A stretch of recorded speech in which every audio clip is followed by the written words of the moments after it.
but they just wrote Cuneiform All right, wedge shape. Okay, that's all new. right, I didn't know that. So go we ahead. live, Nick. We We're live. All right, live. so Oh, we live. whoa! I was in the middle of talking to my girlfriend. No. All right. Okay.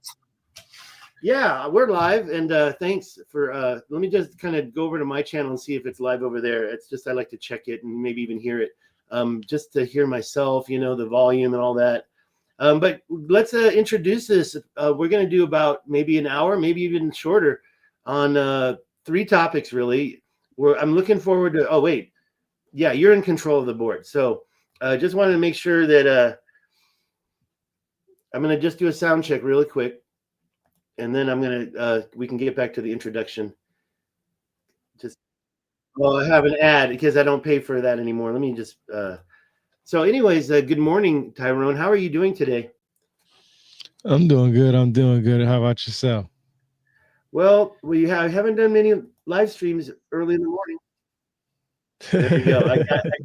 I got sound. Okay. Yeah, I'm doing good too. And I was up in Big Bear yesterday. Big Bear, California. It's the mountain range that's kind of the north.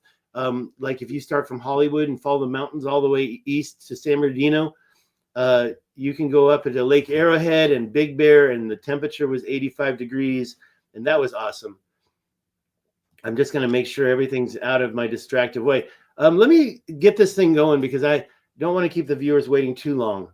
I probably should have kept that open to see how many viewers I actually have. Tell everybody where they can find your work, like to find your YouTube and stuff. Sure. Like that. And we do have comments. We see our comments. You're in control of that. Put them up if they're relevant. My stuff is basically davidstighansen.com. I set up my website to put everything up there. YouTube is David Stig Hansen as well.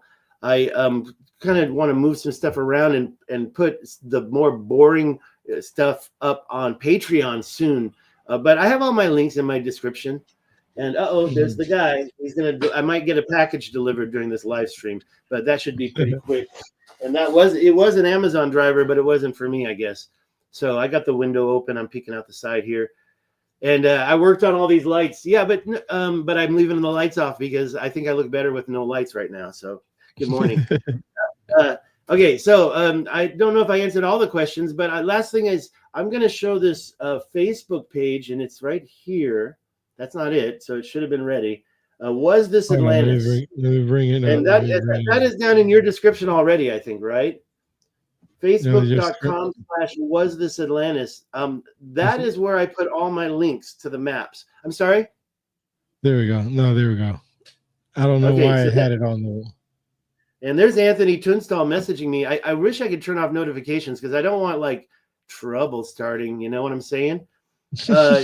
Notifications are, but I know what I'll do. I'll change it over to the Was This Atlantis ID, and that way, people who are like mad at me because I didn't call them, stuff like that, won't pop up.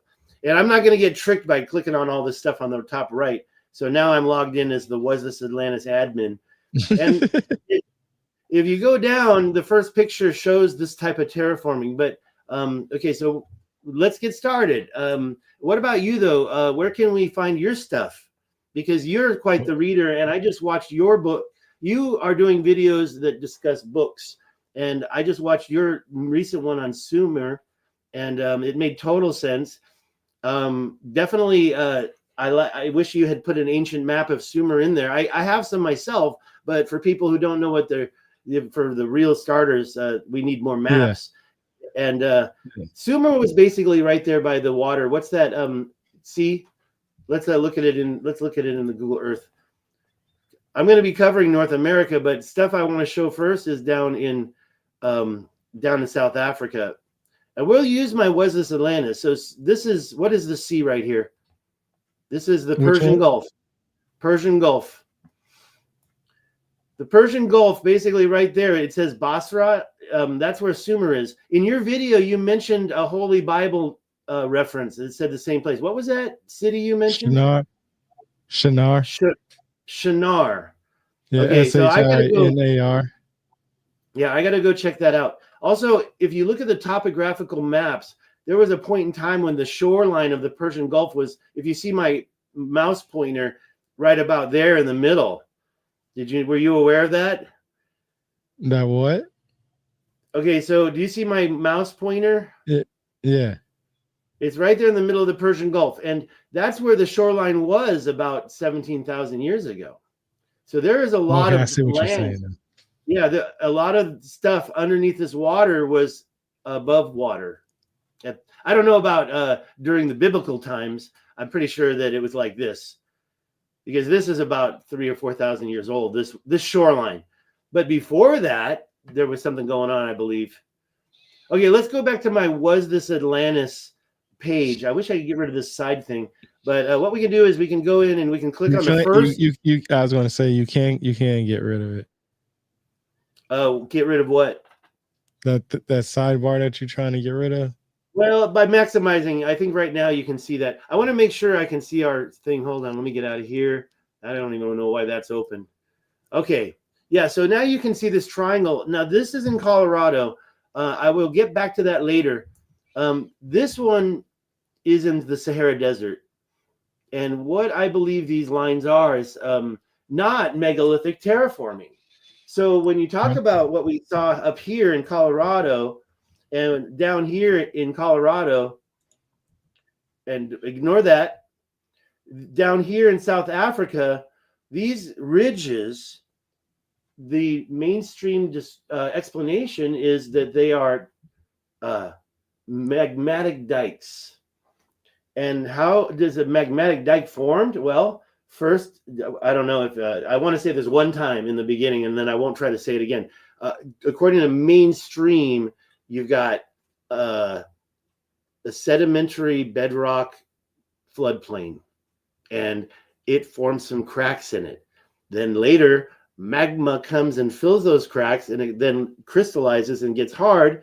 And then later, the original bedrock erodes away from wind and water.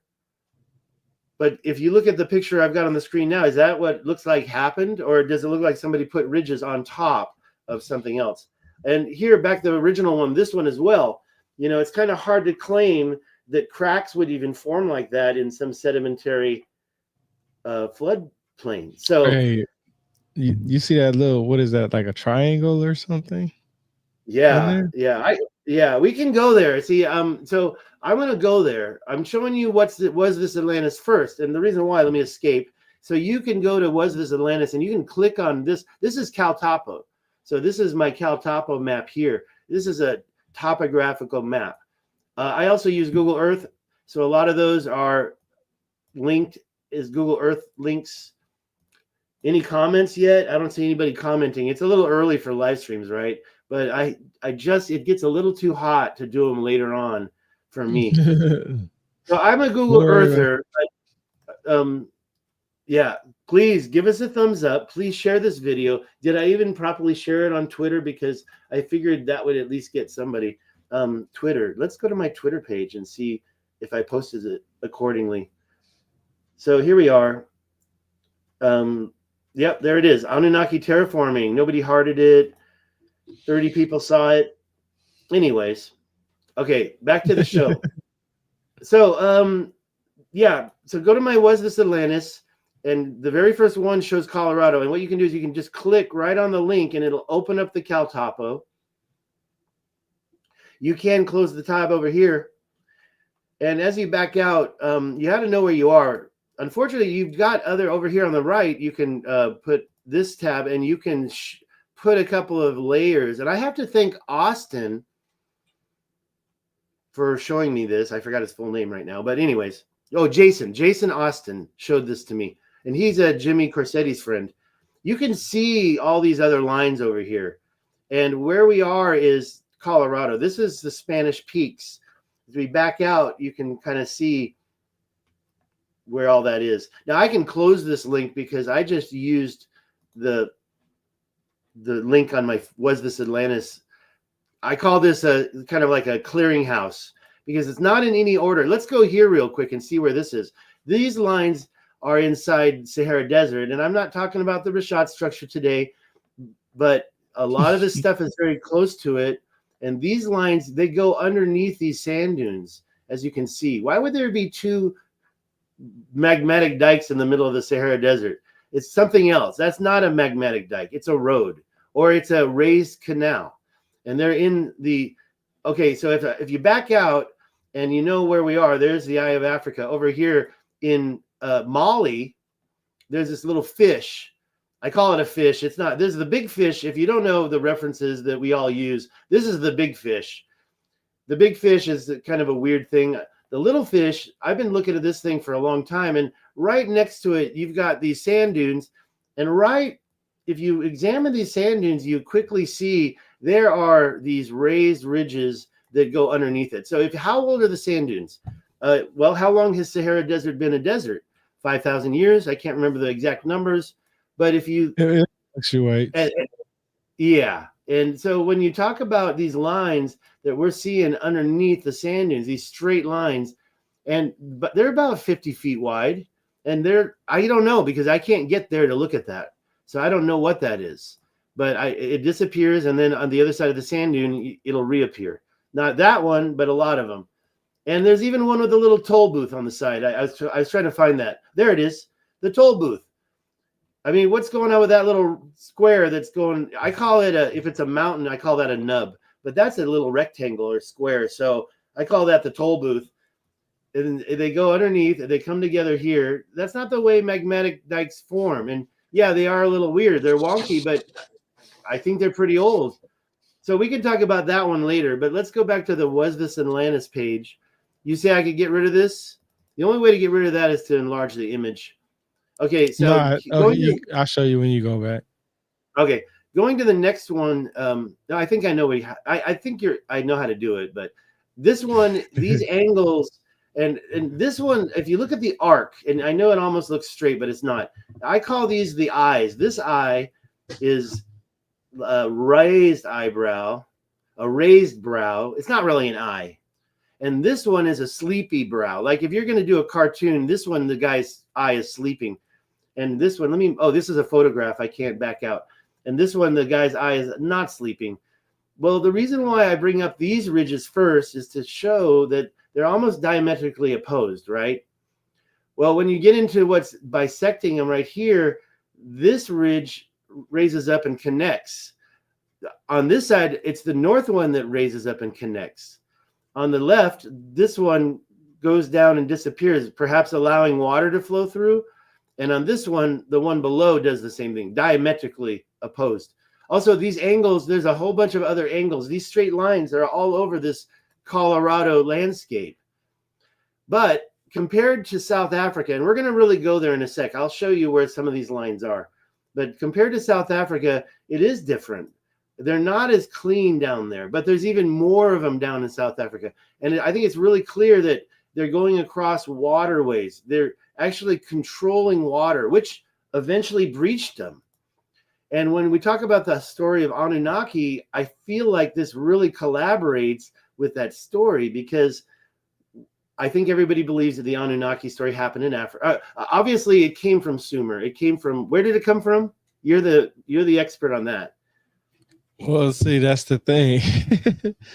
All right, so the Anunnaki is the Akkadian term. Anuna is the Sumerians, but then also the Dogon tribe has similarity with Egypt and Sumer, and their gods are different ones. So where they really came from, nobody really knows. But if you want to talk about the Mesopotamian, what is commonly known as the Anunnaki, their stories, they have stories where there was toil on earth being done, and they had to shape the world to their needs, basically. When it comes to the translations, that's just basically what it's just saying. That's why, there are theories out there that say that people caused the Sahara Desert to go that route because people were chopping down the trees and stuff like that at a high rate of speed. Cutting down the trees at a high rate of speed. Yeah. Okay, well, that makes a lot of sense to me in terms of, I always thought that the Sahara Desert was the result of some major, long time ago gold mining project. And I do think some of the stuff we see on top of it's also super old, but not as old as the whole. And that goes on to even a bigger theory that the entire Mediterranean Sea is more of a strip mine. And I get a little wild when it comes to this. I don't have any evidence except for my opinion on what I'm seeing. The Appalachian Mountains. I mean, what we were just seeing in the Cal Topo map. There you see North America, right? The United States, basically. A little bit of Mexico, too. And if you look over, you see all this on the Atlantic side. That's a mountain. That's the Appalachian Mountains. Over here, the Colorado starts the Rocky Mountains right there on the left. And then you have that entire thing. You can even see California very clearly, the Central California. I'm going to just take advantage of having control and saying, and when you look at a lot of these open areas, you start to see these domes or mounds in the middle of them, like the Sutter's Butte in California. And when you back out and you see something like an open, like this one, you zoom in and there's this mound. Now, this isn't so beautiful as Sutter's Butte, but what's the explanation for that being there? And here's a couple of other ones. Now, you do see what I call cinder cones. But I don't know if I believe that was still a volcano that just popped. The cinder cones, I guess, are here. That looks like a little cinder cone. That looks like, I think you call that a cinder cone. A volcanic, maybe you could say that's a volcanic, sorry, the term I'm looking for is crater. And over here we have something that looks like even could be a volcanic cinder cone crater. But what's going on next to it? Look at all those dots. So I don't know how wide those are. Well, I don't know how wide those are. Now I'm really getting nervous. What are we looking at right now? See, I'm finding new stuff live on air right now. Those, if I originally look at something like that, I don't know how wide those are. I would say those are, mining dumps. A dump, one dump. And if you don't know what I'm talking about, just very quickly, I'm going to go over to Google Earth. We're going to zoom into Lesotho. And we're going to look at a modern day diamond mine. Now, let me ask you something. You don't find none of this stuff anywhere else in the world. Let me just finish my point. And you're right. Okay. You don't. I mean, actually, I take that back. You find it all over the world. But they're always giving different explanations. Like a magmatic dike in Colorado comes from erosion, but one in Utah comes from the salt. It's like, what? Yeah, the Salt Lake is their lost salt. It's like, what does that even mean? Okay, so let me just make my point about mine. This is modern day, right? And you've got two strip mines.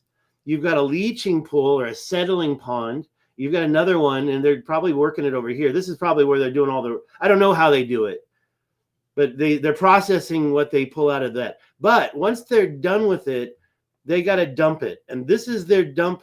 This is their dump field right here. They actually created a new mountain. And once you zoom in, you see those pimples, right?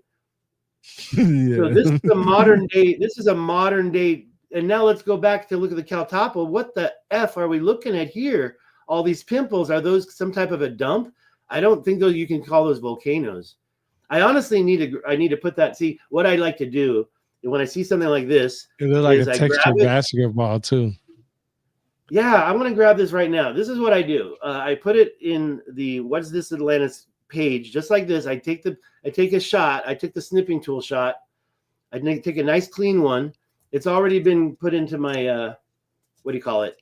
It's already been put into my when you copy something and paste it, it's inside your I forget where it's stored, but then I paste it in a post like this.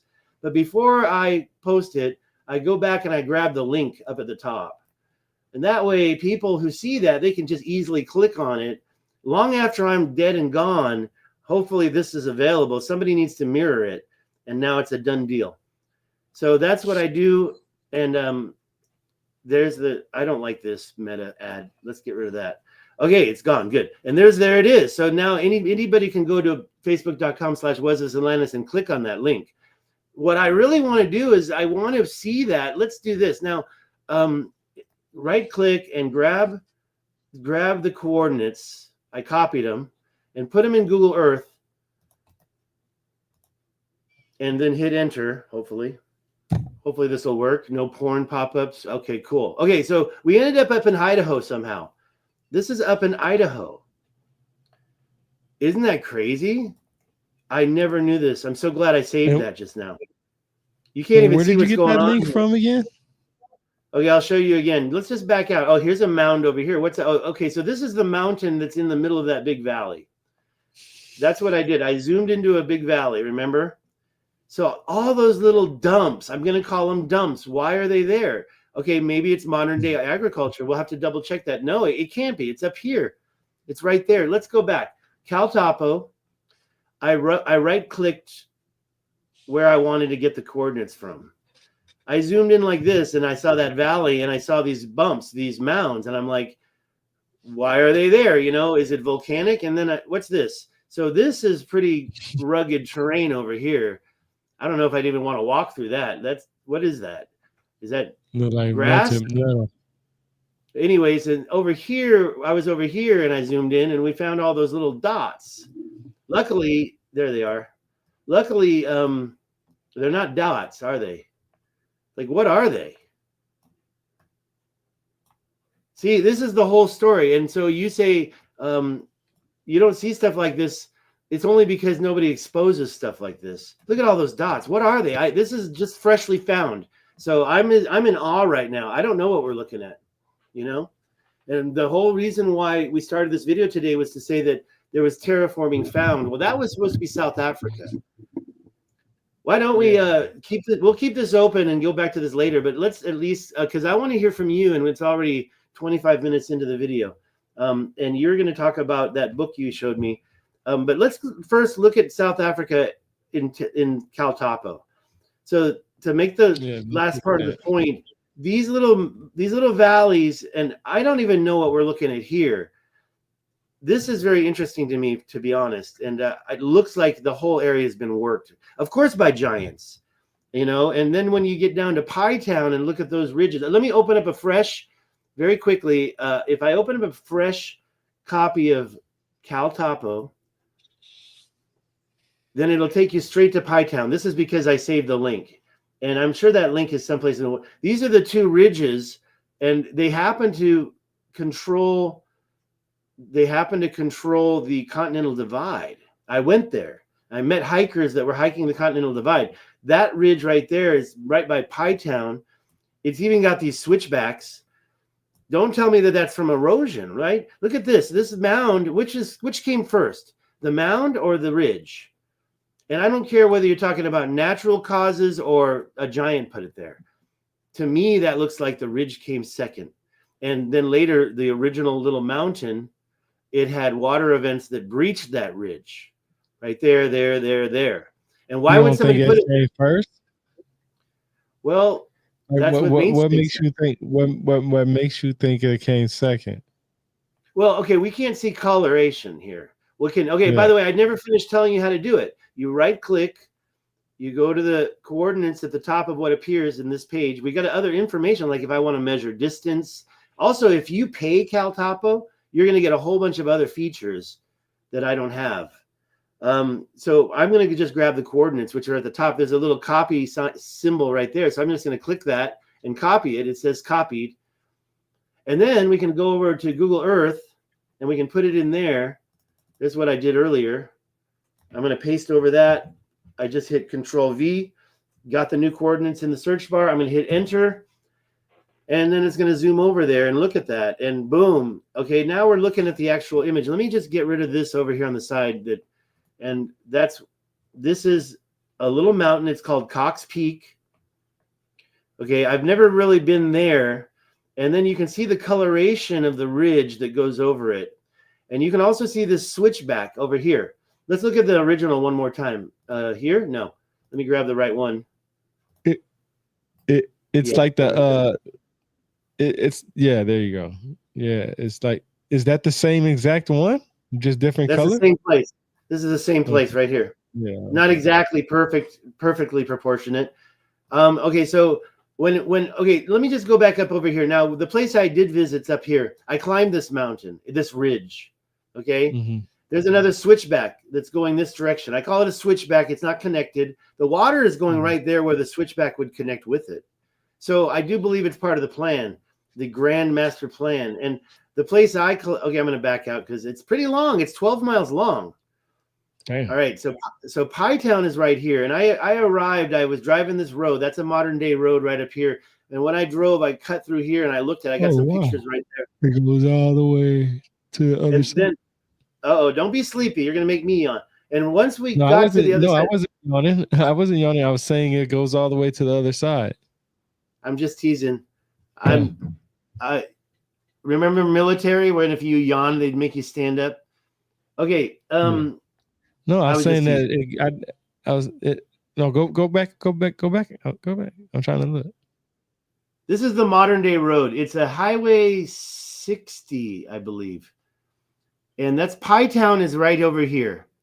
And no, it's actually down here.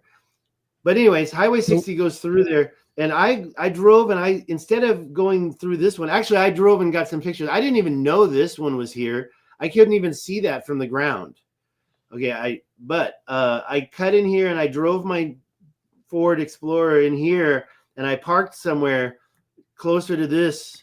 And I see right there. Okay, so right here, this is what I was talking. Oh man, you keep moving it. Go back. Sorry, go back. I know it's frustrating, but I hear you. I'm there. We're there. No. Okay, you see on the right hand corner? Is that a settlement right there? On the right here. Yeah, right there. What's that? That's called Pie Town, City of Pie Town. There's not even a gas station there, so it's really a village. Oh, okay. Because I'll show you in the map. Let me show you in the map.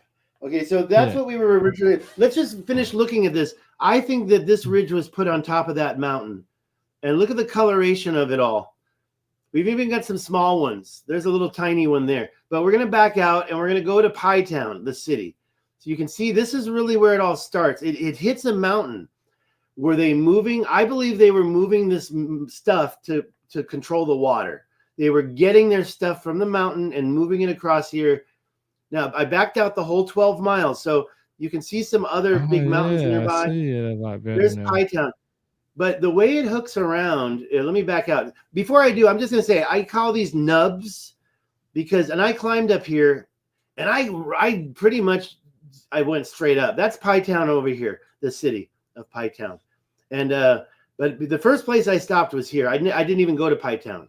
I went and bought a pie after I did this. So I climbed this mountain in about a minute, and that was a mistake because I'm almost 60 right now. I'm 57, and it almost killed me. My heart was beating so fast I couldn't stop coughing. I had a coughing fit after I climbed this ridge. It's about 200 feet high. I just should have been a little bit easier on myself. So I realized I'm not that young anymore. And then I started to walk the ridge, but I was suffering when I did it. And I did a live stream video, and I got to about here, and I realized there's a road that I probably could have driven up to get to the ridge right there. I have to recheck it. Oh, there it is. It's over here. That's the road. But when you get to the top, you can't go down the other side, even though you can see the road is there. The other side is blocked off with a fence. So anyways, that's the Pie Town Ridge. And you were asking, I wanted to show you, but did I answer your question, or did I avoid answering your question just now? You had a question a minute ago. The only one that I asked was the one about the settlement. Okay, that's Pie Town, and there's a nub next to it that I was trying. And down here, there's a mountain next to it that started this. There's a switchback here. There's a switchback here, and up at the top of this, it doesn't really just end. It actually curves around here. I see. Okay, so that road that you was just talking about, it goes all the way through the mountain too. The road I was talking about was a 60. That's where it goes through. Yeah, that one right there. Yep. Now pan out some more, and you'll see it goes to the mountain. It goes to about here. No, yep. Yeah, let's follow it, because I actually never want. Okay, let me follow it a little closer. So here's Pie Town. There's the 60. You're talking about the 60? Yeah, just keep going. You'll see it's going to go to the mountain. I never drove it before. So it kind of goes into the mountains and then curves south a little bit. It follows this river. This is a natural river path, and it goes down this way. Baldwin Cabin Public Library. I'm telling you, there's not even a gas station there, and I almost ran out of gas. Okay, I never went this way before. Let me zoom out. And another thing we can do is this, because people don't know where we are, and we can change it to this map. This map will show the roads a little bit better. And I'll tell you the story now that we're looking at. This is New Mexico. That's Pie Town right there. And what I did was I was driving on the 40. I was up here. I stayed in a hotel right here. It was very cheap, $50 a night motel. And I started driving down this road to get to it. And this is a pretty long stretch. If you look at the down at the bottom, that little thing at the bottom right, it's 40 kilometers. And 40 kilometers is about what, 30 miles? So that's about 100 miles, maybe. And so I was driving down, and I had a pretty full tank of gas, but it wasn't a full tank of gas. And by the time I got down here, I wanted to go straight to Pie Town, but I already knew there was no gas station in Pie Town. So I asked somebody. I had to go to Camado. So there's a gas station in Camado, and I filled it up there. And then I drove down the 60 to Pie Town. And that's where my little adventure with the ridges started, right about here. I even went to a real estate office, and let me get out of here. At that time, here's Pie Town again. At that time, I didn't know that let me show it in the topographical. I didn't know that this thing curved around like that. Look at the way the ridge curves, and then it just turns. That's a 90-degree angle. And then that's what that's what I was saying. It was. So that right there, that's what you were saying right here. It goes through the mountain right there. Oh no, we were talking about something. So what's going on here? If you don't think this is natural, then I don't know if it's. Look, that's a damn mountain at this point. Okay, I can't say that a giant made that. I don't even think a giant made this, but it just, to me, that's one of the parallel lines right there. The other one's up here. That's the other one right there. And I went and visited that too. See, I didn't even show South Africa yet. And everybody says, oh, that's natural. That looks natural. That looks natural. But when you go to South Africa, then you get to a point where you see stuff that's a little bit less natural looking, more deliberate looking. But we see it everywhere. You go ahead and talk, and I'm going to look for something to show you. We have that new picture. I'm going to look into that after we're finished. I can't believe those dimples. We can talk more about that later, but I do want to kind of get out of talking about all this, and because of the time and everything, and kind of talk about, like, this is in South Africa.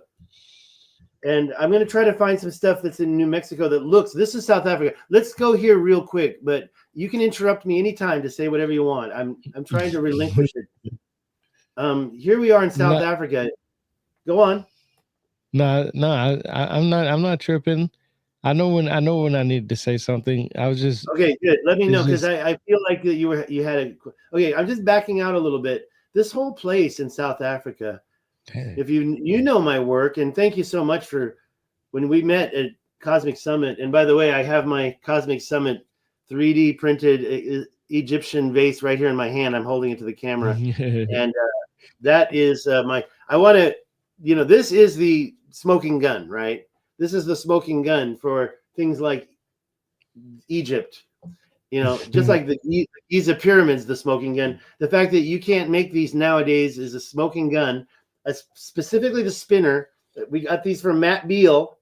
Matt Beal has 85 of the real vases, and he has, is it the spinner or a spinner, where this vase literally balances, you saw it, right on the pinpoint. It's a smoking gun. Well, yeah. I think this stuff is smoking gun evidence too, and we can try to find it. Zooming back in, I don't know if I'm going to be able to find it, but when you zoom in, you see these things everywhere. I found what I was showing you earlier. I mean, this looks like a damn Dali painting to me. Like, look at that, and look at these mounds.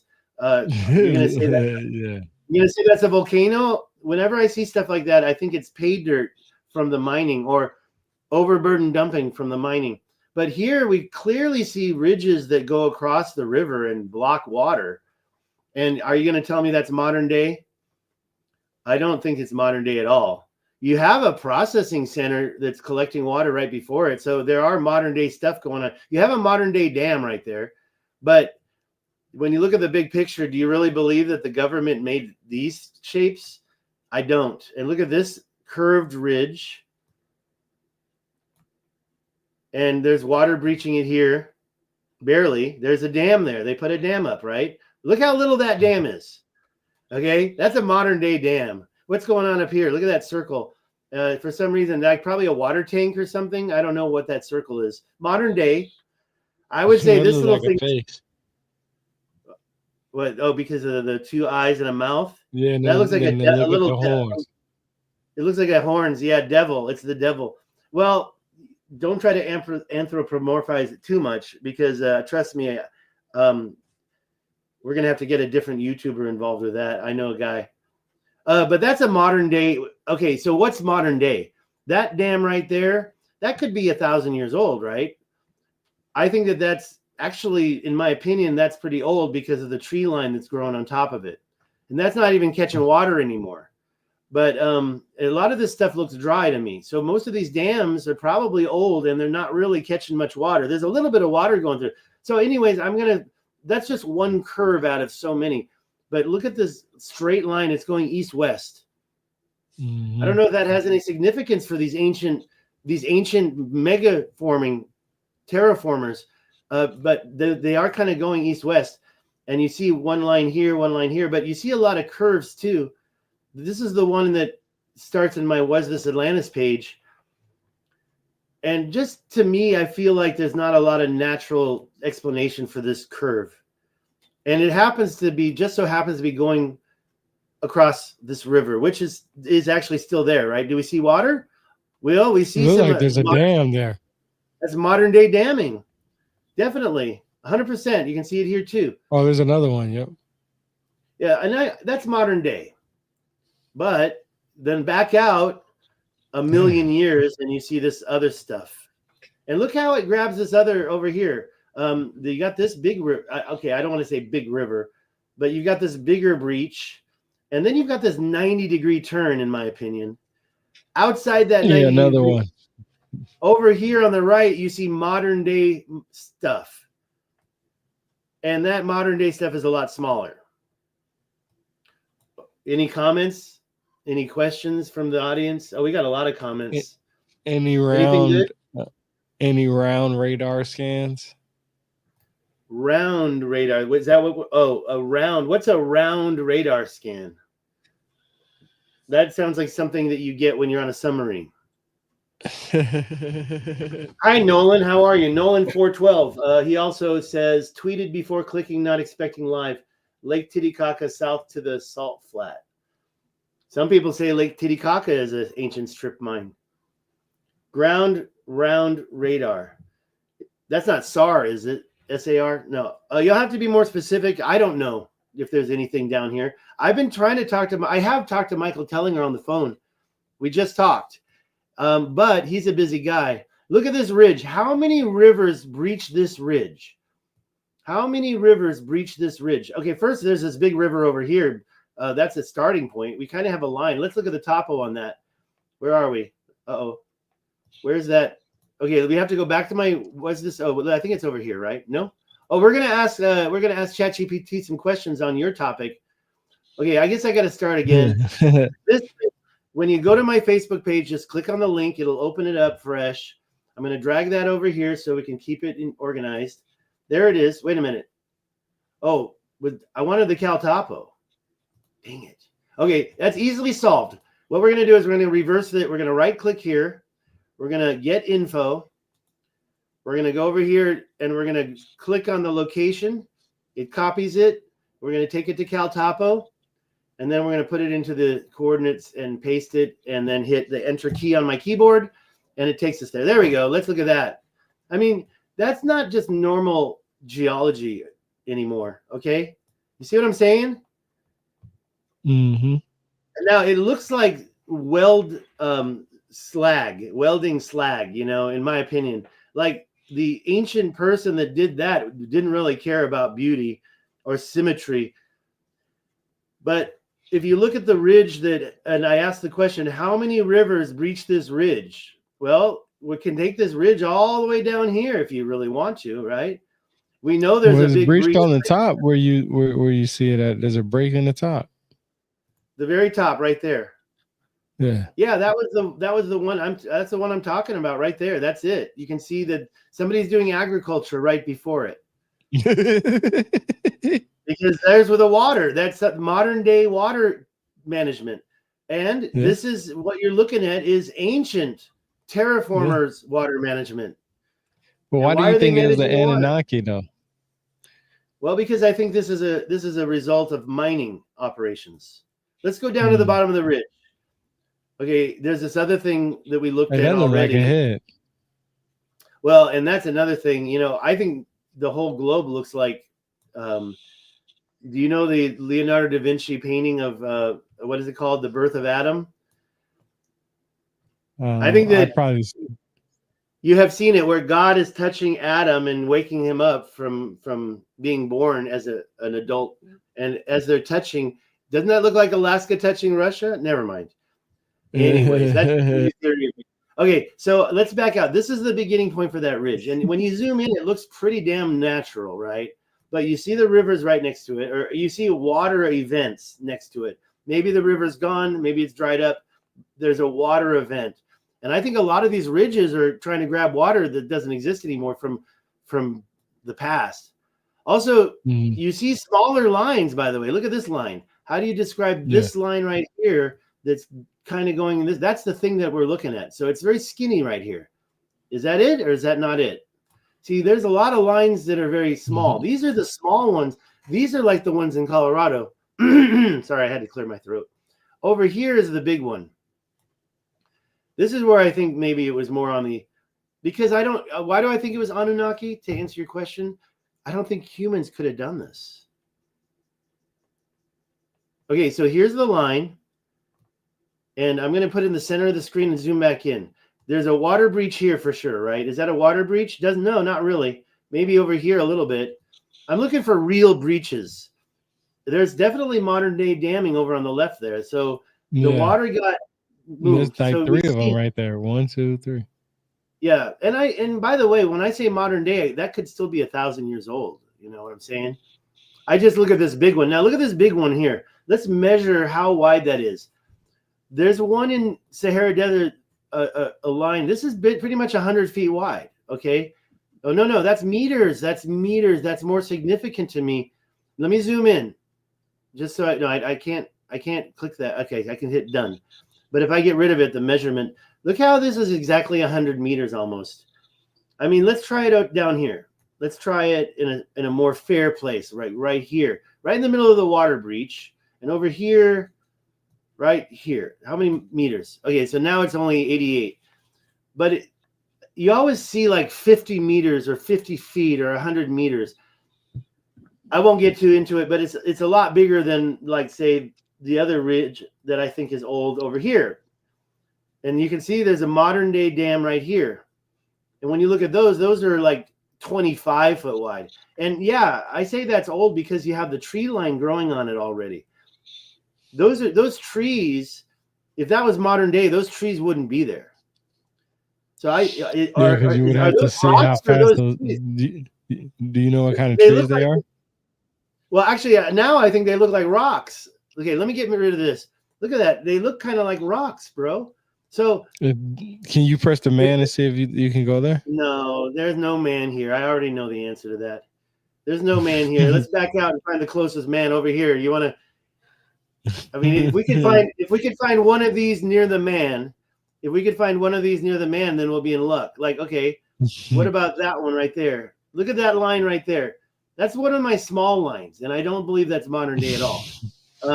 If we could find the man next to one of those more modern day lines, like, okay, here, look at this one. Let's go to this one right here. All right, so that one looks like it could be the same material. Are they trees? Those are trees.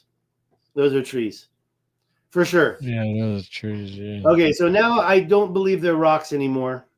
I mean, I don't know. That other one sucks about Google Earth is that it looks way on the top, but yeah, those are trees. Now I see.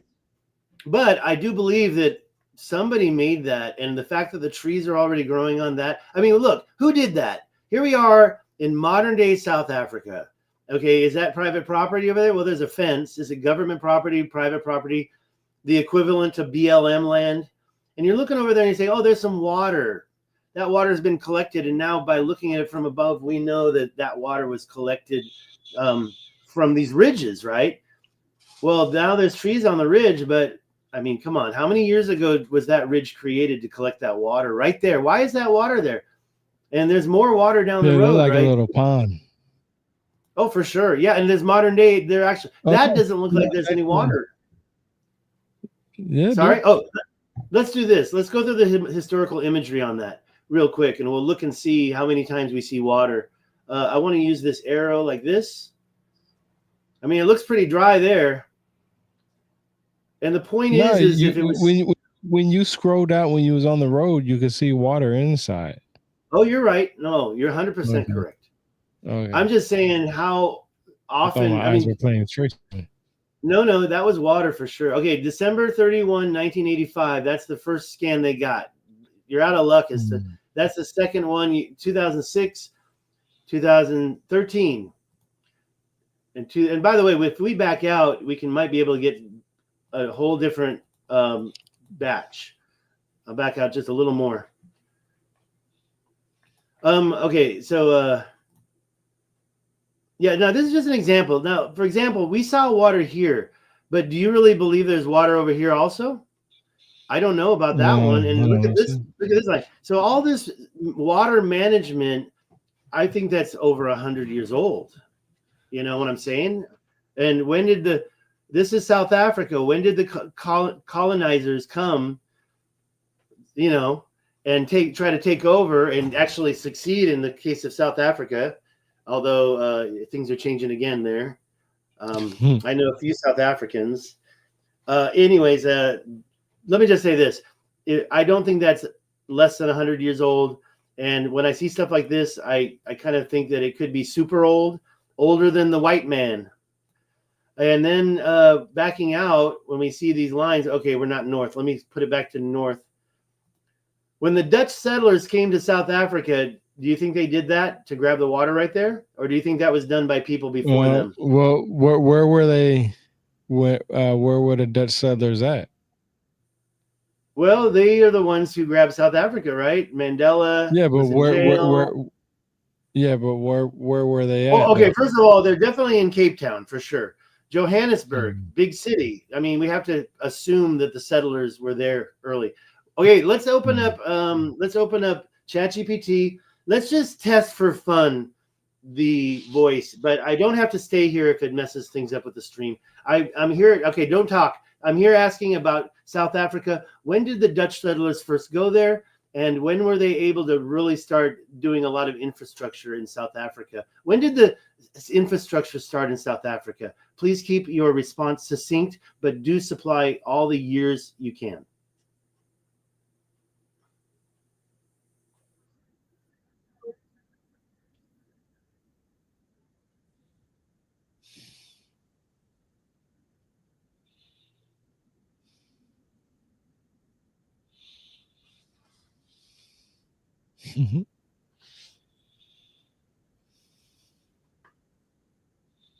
Okay, now what about Johannesburg? When did Johannesburg become a significant city? I assume that it was significant before the Dutch settlers came, in my opinion. But I don't know what mainstream says. Please tell me the year Johannesburg.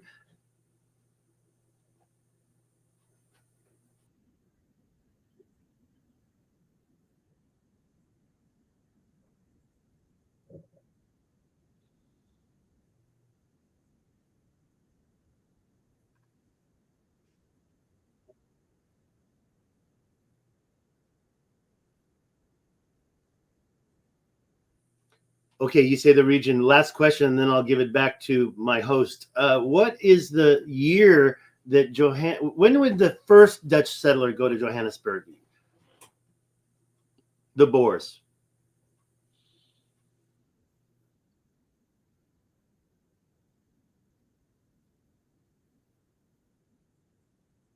Okay. What did it say? Okay. All right. That's enough of her for now. But okay, so let's go back to the map. I mean, What'd she Johannesburg's up say? here. Oh, so could you not hear her at all? No, we couldn't hear her. Okay, I'm so sorry. Yeah. You were responding. Whenever she made a point, you were responding. All right, so here's what we have to do. And I'm sorry about that. If I had known, I wouldn't have taken so much time. No, that's talking to her. cool. That's cool. That's cool. Okay, That's cool. That's so cool. this is what she said right here. The Dutch settlers, known as the Boers, first arrived in South Africa in 1652. Let me make this really big. I can zoom in a little bit, and I can't get rid of that. I'm paying for this right now, so she's trying to please me.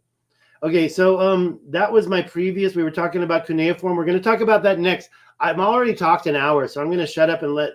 We're going to change the subject. But the Dutch settlers, known as the Boers, first established a supply station, which is now Cape Town. Remember where that was?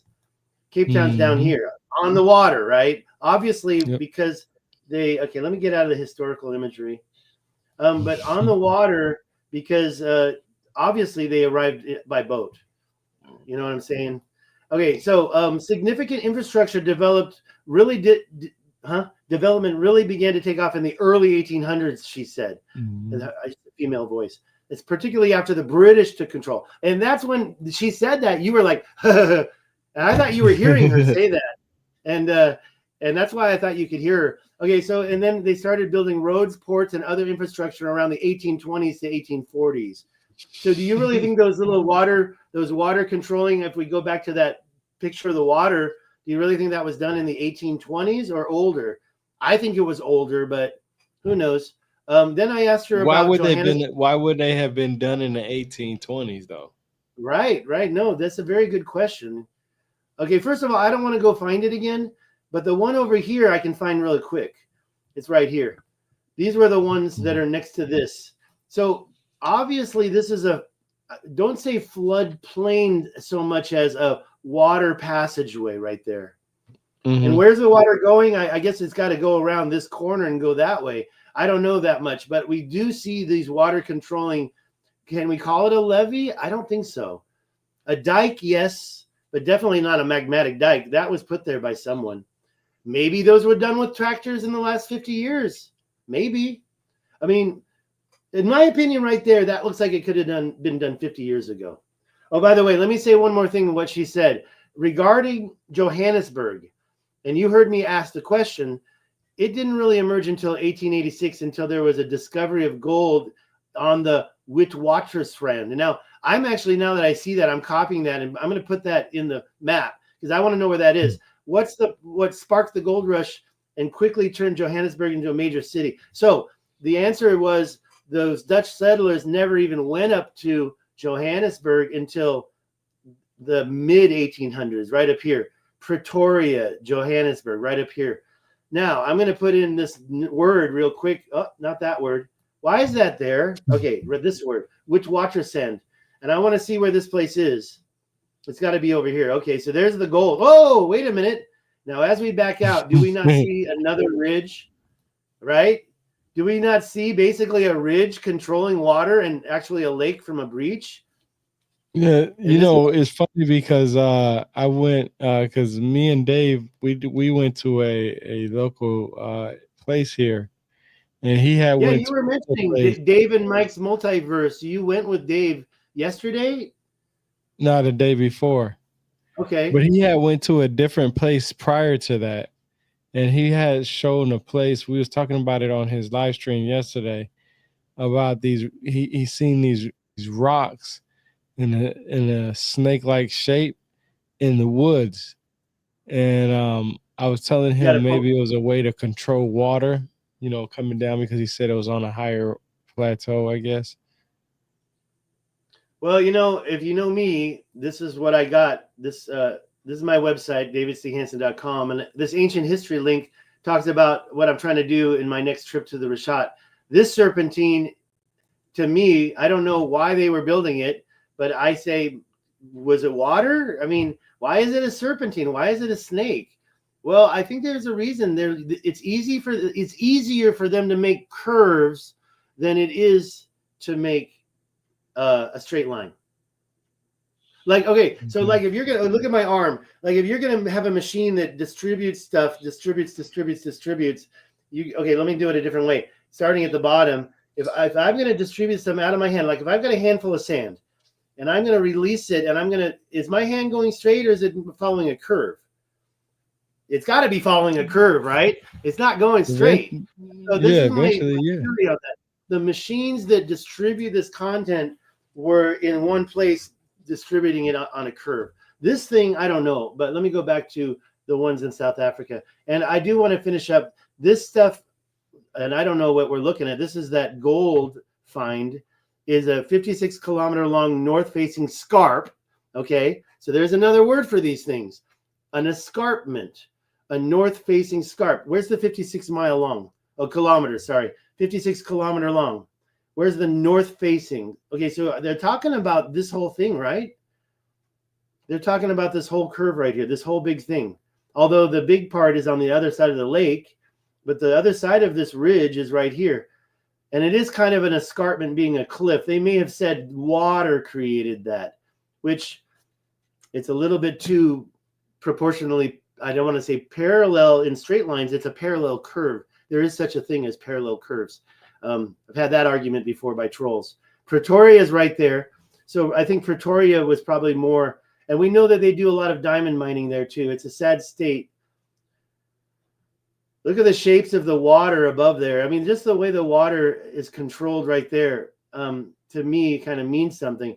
I didn't even know we were going to go there. I'm going to make some final points about this, and then let's get to that book that you're going to show us real quick, because we're going too long. And I know that you have only a certain amount of time, right?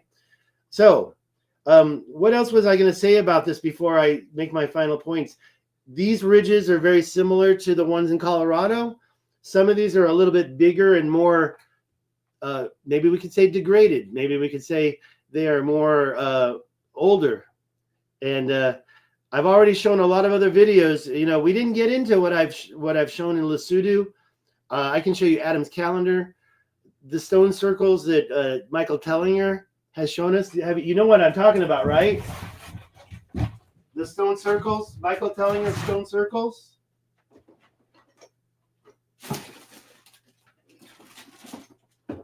Can you hear me? Okay, you're muted, I think. Yeah, go ahead. I hear you now. Yeah, okay. Do you know about Michael Tellinger's stone circles? Yeah, yeah, the ones that are known as the Adam's calendar or Inky's calendar. Oh yeah, I can see. That's why I brought this up. I can take you there right now and show you that. I'm very proud of the fact that I know where it is. This is his book, and these are the stone circles. However, that's not Adam's calendar. Now, these things, I found those up near the Rashad structure. And really? Michael Tellinger, yeah, and they're very, in my opinion, inferior compared to the polygonal stones found in Peru. But Adam's calendar, and here's a picture of it in the book, I can take you there. So I'll show you how to get there. It's very easy. Check this out. Let's look at the map, and let's go to Eswatini. Now, you see the top of Eswatini, and you see the side of Eswatini. And if you take those straight lines, go north to the top and go west to the, go west to the west line, then we go right about here. And then once you get there, there's this little shape of land. Now, the latest scan changed it a little bit, but it looks similar to New Jersey, at least the puzzle piece. But now it's right there. It's this part. I'm going to back out so you can see. So you go right over here, or you go from the left side and go right up here. It's a little bit higher than the north line. Okay, just a little higher. It's right there. See, Michael Tellinger doesn't tell you where Adam's calendar is, because first of all, every time he's put up a sign, he somebody takes it down. And so some of the locals are trying to hide this. Now, here, if you turn on photos, okay, Google Earth changed everything. There it is. So go here and turn on photos right here. You can see Adam's calendars over here. However, somebody put that there, but this photo, wait a minute, where is it? Right here, you can look across and see Adam's calendar right there. We'll click on that first. We got two images. There's Adam's calendar right over there. Okay. Yep. This is just a photo. So, and this is the same photo. So yeah, it's right on the edge. So let's go over to this other photo, because I haven't looked at this one yet. Someone put that there. Okay, someone put a lot of photos there. And that's great. That's great. So there we go. Those are some good photos too. That's great. I haven't seen these yet.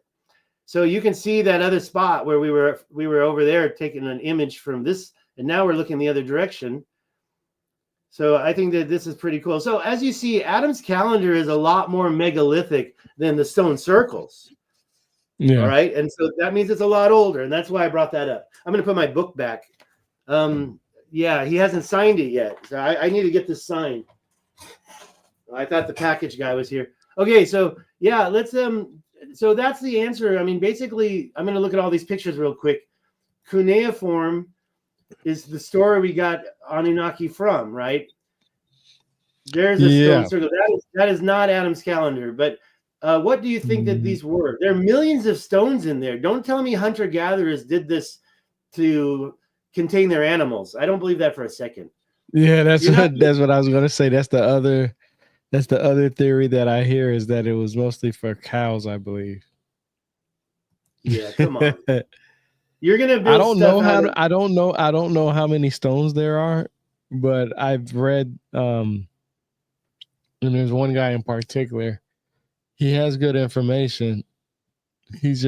Sometimes he's just a little bit overboard. Yeah. Well, that's all 21 images. Okay, so I can't believe this one. Actually, look how solid that is. I mean, again, I'm going to show you this picture here. Is that the same one? It's not the same one.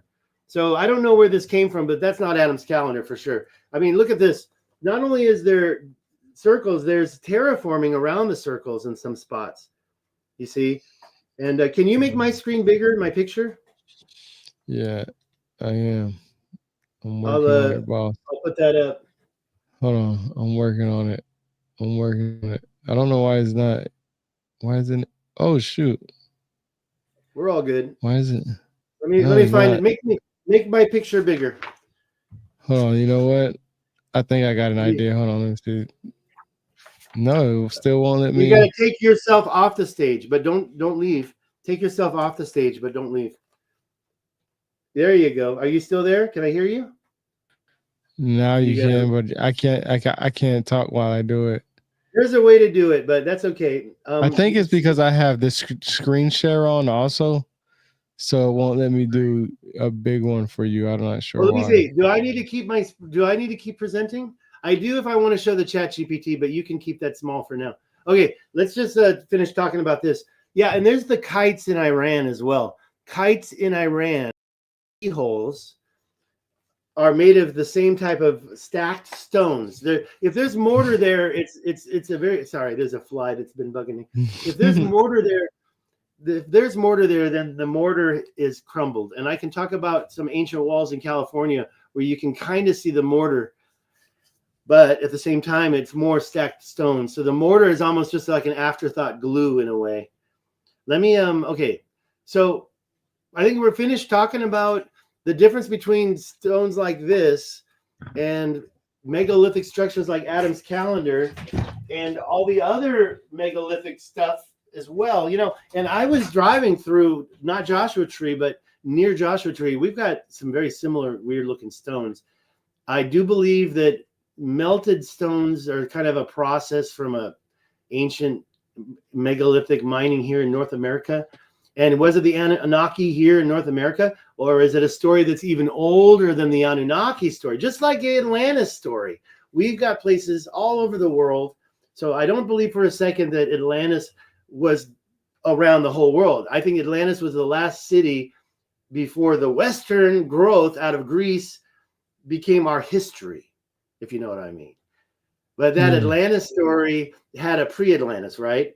And I think a lot of the stuff I showed in Africa, not just today, but before, was part of that Atlantis story, pre-Atlantis story. But what we just looked at, that was way older, like 1 million years old, probably not done by humans anymore, but by the Nephilim or the Anunnaki or somebody else, or, you know where I'm going with that. And so the idea that cuneiform, I'm very interested in cuneiform. Tell me about that book and make sure that you read Chinese, you said. So I got this book right here, Chinese and Sumerian. Test me. What's the first character you have? I mean, I'm Oh going to tell you shit, right now, there's a 50% chance I don't recognize the character, bro! I'm because I telling don't you, I need. don't. You got to show it to the camera. Yeah, I Also, I'm kind don't. of curious. It's The traditional print is kind Chinese. of small, so it won't even. That's why I was saying I have to take pictures of it because the print's very small. You see. Okay, all right, right. Yeah, it won't focus. So I see. That one looks like Li, Li, but I can't really see it very clearly, so I don't know for. It Oh, is, yeah. there you go. Okay, Li. All right, yeah, it is Li, and it's got that little radical. What's that radical called? Anyways, that's awesome. Yeah, Yeah, so they what's the name of the connect that book? with the Chinese and Sumerian. Okay, and who wrote that? C.J. Ball. When did he write it? Shit, let me see. Hey, Zero Is this Control. Zero Control. That whole area was fully controlled. I don't know how long ago he said that. 912. That was a long time. He said that about a half hour ago. Yeah, he's talking about the water control. It was him. Zero Control is the person that showed me South Africa. We have to everybody go to @0control on YouTube and add him and take a look at all his terraforming. I'm going to write that down in the comment. What year was that? with this book? I don't know, man. It don't even say because it has different parts in it. It All came right. out. Well, that's actually a better sign when they won't show the year. That means it might be a later edition or something. Okay. Well, Well, the other. it's from the Forgotten Class ForgottenBooks.com. You can actually get free books from them. Really? Now I Yeah, really want to know. yeah, you can definitely. So I think it's like a reprint of an old book that they just found, and because it says by C.J. Ball, so I don't. I'll probably have to look online because it doesn't say exactly in here where. Let's see. Zero Control just asked, "What's that book?" Okay, so it's 1913. 1913. 1913. Wow, that's old. Yeah, Can you hold the cover up again? Oh, there you go. There you go. that's how it Chinese would and look. Sumerian. 1913, Oxford University Press. That's because it doesn't have a copyright. That's Yeah. probably copyright free at this point.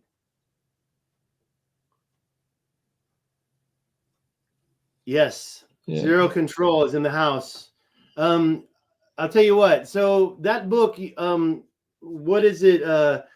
Let's talk about it. You know, a Chinese character. Let me put my ChatGPT back up.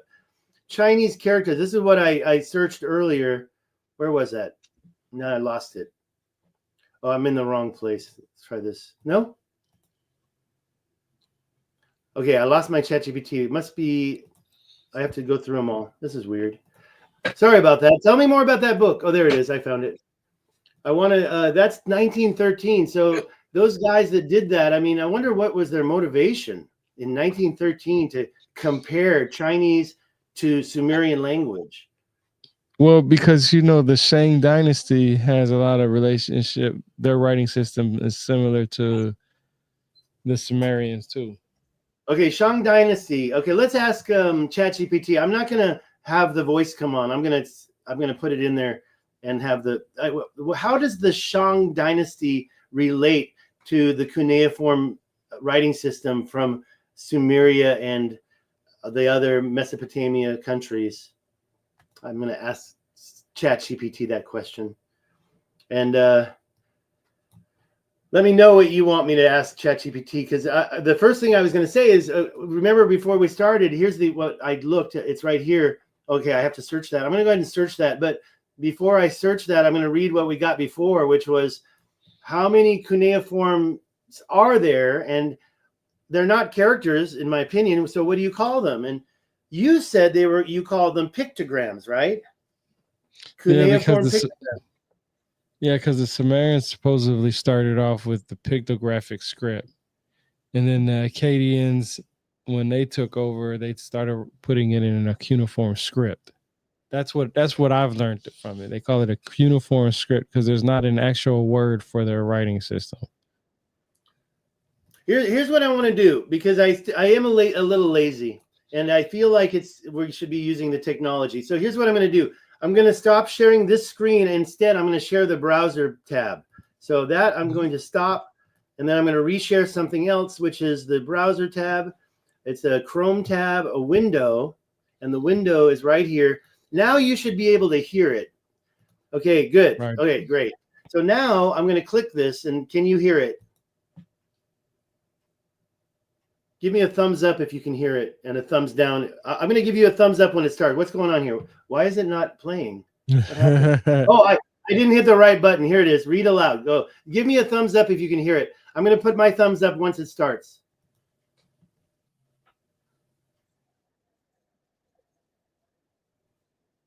No? Oh. Did you hit the little when you Messed did up. that? When you did that, Yeah? before you open it up, there should be a little thing that you should hit on the bottom that says I think it says allow sound or something like that. Also share tab audio. Yeah, it's right there. It's already on. Okay, now window, it says to share audio, share a tab. Okay, so now I learned. Let's go back. We'll do that one more time. I kind of need to maximize it. I'm going to share the tab now. Chat GPT is right there. Share. All right. Now let's find that chat, and let me do that one more time. It's down here. Okay, let's go back up and we'll listen to that. So she's talking about, let's test it. Give me the thumbs up. Yep. Cuneiform isn't described in terms of letters, like in an alphabet, but as signs, sometimes called logograms or syllabograms, depending on how they're used. In the earliest Sumerian stage, there were about 1,000 distinct signs. By the later Akkadian, Babylonian, Assyrian stages, the system had been streamlined to roughly 400 to 600 signs in active use. Scholars generally refer to them as cuneiform signs rather than characters or letters. Okay, we had enough of her. Now, we did that search right before I finished. It's way down here. We were searching what? I'll go ahead and let it play until we get bored. Shang Dynasty. The Shang Dynasty, China, 1600 to 1046 BCE, and the Sumerian Mesopotamian cuneiform tradition developed independently. There's no evidence of direct influence or shared origin. Okay, wait a minute. Points now, of relation hold on. and difference. Okay, let's try this. Now, what's the name of that book? Chinese and Sumerian by C.J. Ball. C.J. Ball. Mm-hmm. Chinese and Sumerian by C.J. Ball is a book written in 1913 that compares the two. What do you know about this book? And tell me if that changes your previous answer. I'm lazy. I don't want to think about too much. No, that's good. Use your technology. So yeah. Sometimes I argue with her. She's not a girlfriend yet, but oh, by the way, Sonic Roots Fun says, I think the whole planet was created and the moon and the proportions are so odd. Now he's referring to the 108 number. Do you know about that? 108. Mm-hmm. The proportion between the distance between the moon and the Earth is the same proportion between the distance between the moon. The Earth and the sun. And those are both 108 of basically the 108 what? I forgot. It's a proportion at this point. Okay, so now she says, you're absolutely right. Oh, wait a minute. I didn't finish when I was talking about that comment. Sonic Roots Fun says, I'm not sure if the Anunnakis did, but probably did later terraforming, maybe after Mars and Venus failed. Okay, see, so I understand his point. The way I'm saying it is that the creators of the Earth, or a million years ago, or billion years ago, those guys, they made marks, and then later marks were made, and the ones that Anunnaki Sumers wrote about with cuneiform, and I keep saying Sumerians, and you already told me it was the Akkadians that came up with that term, right? Yep, came up with the term Sumerians. Yep. So yeah, so exactly. So I don't want to even try to claim that knowledge, but my point is that someone did it at a later date. And what they're talking about, the Anunnaki, could have been something like, just like the comparison between pre-Atlantis and Atlantis. Anunnaki could be that Atlantis group right before they ran away to Nibiru, Oh wait, you already told me they didn't come from Nibiru, did they? Well, they could have watch the came. video. They just ain't. They could have came from Nibiru because Nibiru was a city, but they didn't come from no Nibiru that orbits our sun every 3,600 years. Gotcha. Yeah, I heard that in your video, and that was a very interesting point. Okay, so I asked the chat GPT. Let me just go ahead and hit the. Even though I might cut it down, I don't want to try to listen to the whole thing. We're gonna start it. You're absolutely right to bring up C.J. Ball's Chinese and Sumerian, first published in 1913. This comparative linguistics work attempted to trace phonetic or structural parallels between Sumerian and ancient Chinese, a viewpoint that does offer an interesting historical footnote, but it doesn't change the scholarly consensus on the origins of these writing systems. I don't even understand what she said. What the book is. Yeah, me Authorship either. and publication. Written by Charles James Ball, published by Oxford University Press in London in 1913. Goodreads. Scope, a comparative linguistics text exploring the Chinese and Sumerian languages, seeking correspondences, and possible ancient connections. Polyhistoria.com. You can access digital versions, for example, via Internet Archive or HathiTrust, for more detailed review. Yeah, free. Online free. books page. That's how I How it watch affects it. the previous answer. I'll tell you. My earlier point stood. Shang Chinese script. Let me turn that off. Let me turn that off. I didn't get that. Well, you can find it for free on. Okay, you can access digital versions. I read Graham Hancock's America Before, Magicians of the Gods, and Fingerprints of the Gods. Actually, I listened to his audiobooks on Internet Archive. Internet Archive records all the websites. Yeah. But it also is a library. It's a good website. I use it. They have a lot of books on there for free that you can read. Some books that you're not even supposed to have on there, they have on there. Actually, I disagree. If it's on there, if it's on the Internet Archive, it's either out of copyright, like I believe this one is, or Graham Hancock gives permission. And because I can't find other audiobooks from other people. And I mean, maybe you can find a few things that aren't supposed to be there. I've got other websites where there's nothing supposed to be there. It's funny, I haven't even visited those sites in a long time because it's related to teaching English or teaching university classes. Yeah, what were you going to say? I know that because Paul Wallace, he had wrote a book. He had wrote a book probably maybe like 6 months to a year ago now. And he actually had somebody actually put his book on there, and he was talking about how he lost like 60,000 people reading his book because I think they gave a number on how many people read the book or downloaded or whatever. I can't remember exactly how, but okay. So he was happy. Or was he mad because he didn't get he the was money? Pissed. He was trying to he was pissed because he didn't get the money.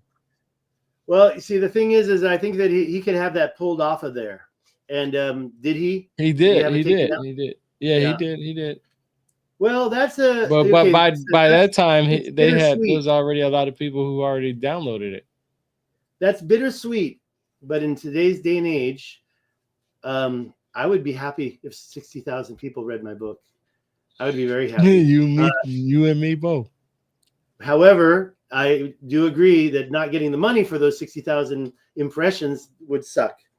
Okay, let's get back into this real quick. She was saying how it affects her previous answer. So how did it affect her previous answer when it was like there's no comparison? I wish I could continue listening at the same point, but I can't. So I'm going to have to look at it myself. She said it was independent inventions that developed separately, blah, blah, blah. But according to Ball's book, reflects early comparative philological curiosity rather than the current evidence-backed conclusions. Okay, so it's given. She's putting a little shade on that book, saying more recent stuff has debunked it, maybe.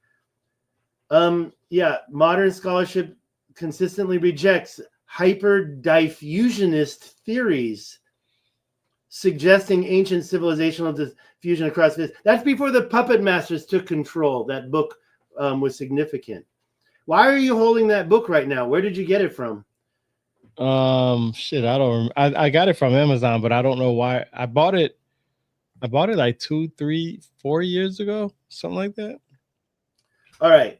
Let's do I this. think I was because I wanted to find, because I know this the Sumerians traveled to the Indus Valley civilization. So that means that some of the Sumerians or a group of people, or I shouldn't say Sumerians, some of the Mesopotamians, they lived there. And it gives some really good, like I got a lot of tabs on here. Here, let me go to one of the first tabs. Okay. That I have. It was the one, matter of fact, it was the one you was talking about, Li, when you remember how you seen it? So yeah. Lil is also the earth or land. So it's saying Lil, Liel, as a realm of the god Bel, Enlil. So it's just saying that word, what does Li mean to you, first of all? What does that mean Okay, to you? further, show my screen. What happened? Oh, I can't. I'm not showing that tab. How do I? That's a shame. What does Li mean to you? Well, I know how to write Li, believe it or not, but on that one, I'm going to actually look at it in the dictionary. The Li that I know. See, I don't even. Is that Li? See, I can't write. Let me try that again. But you can't see what I'm doing, so that's good. Oh, there it is. It's Li. That's Li. I got it. Li means inside. But the thing is that Li right there. Okay, that's a very quick answer. It's not the full answer. Okay, inner, hometown, aligning, native land, neighborhood. However, wait a minute. There's one more thing I have to do with that Li that you showed me, and I can even remember what's called the radical. The radical is on the left, and I can't really see it right now, so I'm kind of trying to memorize it. But what I believe it is, that radical on the left, I'm just going to choose it real quick, is also lining. So no. I made a mistake. That character, that I'm going to call it a jinn right now, which means towel. I might need to look at that radical a little more carefully, but let me just see if I can grab it from memory and put the radical in first, which I believe is jinn, and then the Li over on the right. And now I'll tell you what I think it means. First of all, I'm not very literate in Chinese, so I don't read a newspaper very well, and that's where I fail. Okay, now that character doesn't look like it's available. Okay, I found it. Oh no, that character isn't available in modern day Chinese. Well, it has okay, so it has a lot. I was just going through the book. It has a lot of those. Can you show that to me one more time? Show that to me one more time. Let me see. Yeah, hold on. So when I asked you what it meant to you, you said inside, or you gave different meanings. Just the right part. Just the right part is Li. When it was out of focus, I couldn't see the radical, and I wouldn't have been able to know. But okay, let me just make it bigger. Make your screen the biggest, or I won't see it. Yeah, hold on. I'm just trying to get it right in the middle. There we go. Okay, there we go. All right, let me take a look at that. Get it focused. Now the Li on the right is very good. Yeah, that's the jinn. That's the jinn as far as I can tell, unless there's one part I can't see. So I put that in there. That's one character. And when I put it in the dictionary, I'm writing it. I'm drawing it. I see it. You're good. Thank you. I got it. You can I share this tab instead? Oh, I can do that. Okay, there you go. See, that's what I'm working on. So I got this Mao over here. And so this is a Google Translate. I don't know how big I can make this. Can I make it bigger? So that's pretty much it. And when I try to choose the character down here, so what I've done is I've drawn the character right there. I've drawn it. The left part is the who speaks Chinese? I Love Janet. Is she here? I Love Janet needs to try to write that character in the. See, let me do it this way. I do traditional Chinese. Okay, traditional Chinese is what they speak in. Is the writing system they use in Taiwan. Chinese simplified. That's what they use in mainland China. And so we're going to put the Chinese simplified in there and see if that pops anything up. The first side is that's the radical. And then the second side is the Li. That's actually they didn't even teach me this, but that's the pronunciation indicator, which doesn't always give you the right answer. But, and by the way, I'm doing it wrong. I should have put this line here first, and then that long line straight down, and then this bottom line. Now, also, there's a certain way you're supposed to do it. Yeah, there's a certain order, but it doesn't matter. Not for Google Translate. And down here, they're going to pop up the ones that are. You can see that this one shows the Li, but it's not showing the Jin. I'm calling that Jin because it means towel. Here, let me show you from the beginning. Let's go here. I'm going to write it, and we're just going to put in the Jin. This is a radical. There it is. Put it in. Now, in simplified Chinese, it clearly means towel. Jin. Jin. Jin. Okay. In traditional Chinese, it also means towel. So we're not going to have to. Jin. It doesn't matter. We don't want to use simplified because that was created in the 1950s. We want to stay with Chinese traditional. And we want to, now we're going to see that was a separate character. Now we're going to take that Jin and we're going to use it as the radical for our character Li. The name of this character is Li. Janet, since you just said hello, I want you to see, I did in the wrong order again. I want you to tell me, where's this character, Janet? Janet, can you put this character in the comment?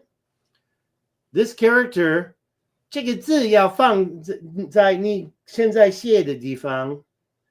我们现在看, we take a look down here. We're looking for the character and we're not finding it. We see the Jin in this character.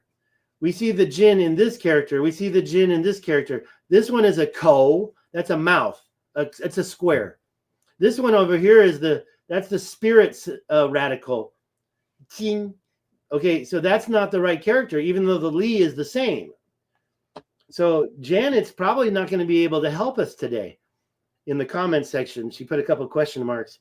The point I'm trying to make is this is not a modern day character. And so if I could get it, I can't grab it this way. If I could get it, if Janet had a way to give it to me, maybe we have another way to search this character. And like, for example, if I put in, let's get rid of the drawing. If I put in Li, Li, well, it should give me some characters to choose. It only gives me this Li. I don't want that Li. I want another Li. And another thing I should say is, well, it says in your book that's the way it's pronounced.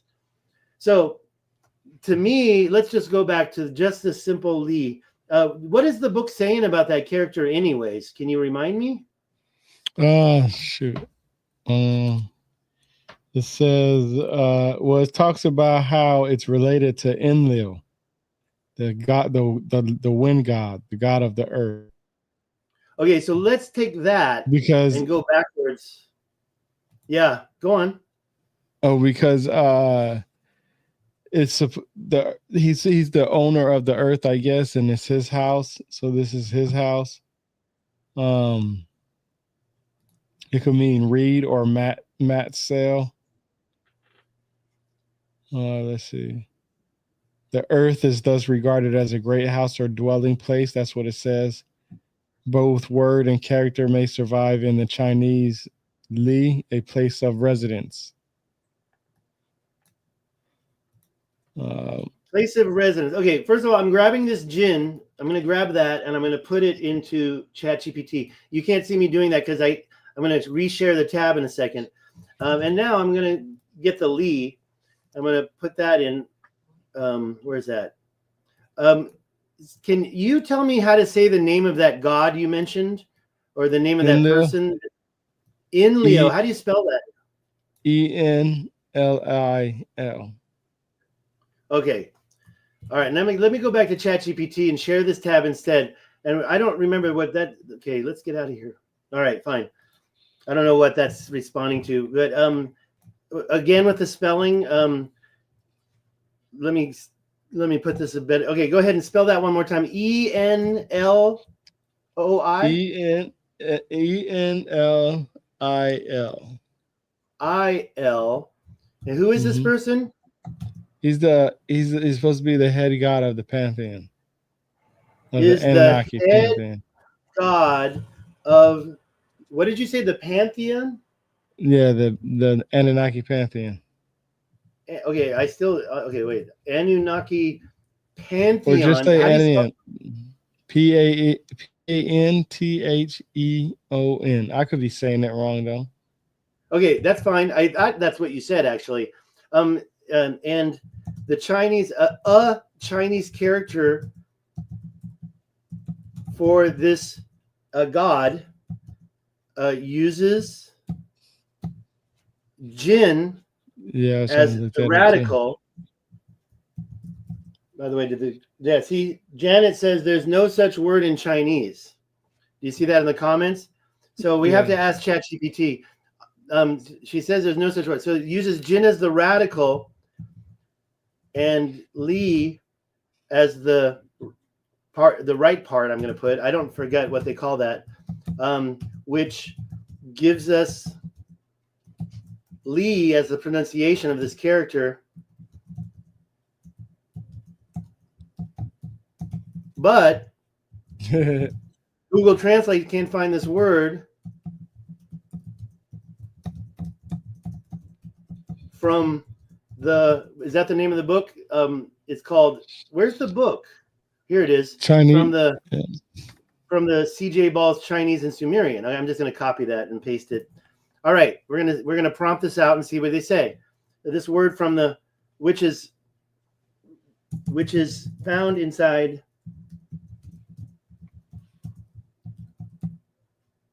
and then there's that period. Okay, now please give. I want to say. Oh, what happened? Luckily I copied that. Oh no, I didn't. Let me try this way. Oh, thank God. Let's just hit it. I don't want to try. I don't want to, because when I'm copying and pasting Chinese word. Okay, so see look at that. That's not even mainstream Chinese for Enlil is given here. Okay, let's just look at this. Okay, see, can you give me this character? This is what I'm going to say before we get an answer.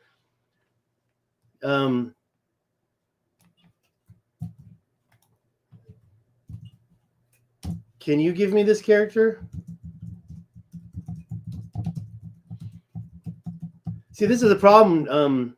What do you mean give you this character? You're talking about I'm asking ChatGPT to give me the character that's on the screen that you tried to give me. Yes, combining Jin on the left and Li on the right gives the character Lian. No, that's not true at all. That's a lie. See how difficult this can be? That's not the character, right? Obviously, that's not the character. That's a clone. Okay, let's go back to the other thing. ChatGPT and Grok. Yeah. Well, and already, Janet already said that character doesn't exist in Chinese, and she's talking about traditional Chinese. Okay. Mm-hmm. So what was that thing that I had searched for before? Oh, Alil. Bottom line: Ball's speculative character has no traction in modern Chinese usage. The accepted Chinese rendering of Alil remains these three words, and the notion there's a single character conform to this appears to be his imagination. I'm sorry, Tyrone, your book's not holding up today. I'm sorry to tell you, but let's get into the other question that I think ChatGPT can. So you have to take that book with a grain of salt, I think, right? Well, this is the thing. So, okay, so let me just read it off.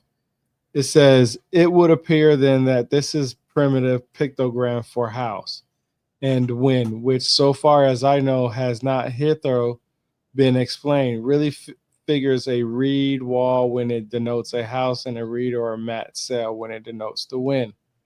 And then it says LIL is also the earth or land, as the realm of the god Bel and Enlil, the lord of earth. The earth is thus regarded as a great house or dwelling place. We should push that into chat. I also agree with you. I don't trust ChatGPT with this type of stuff. Hey, let's compare. What's this one then? Okay, make your picture big.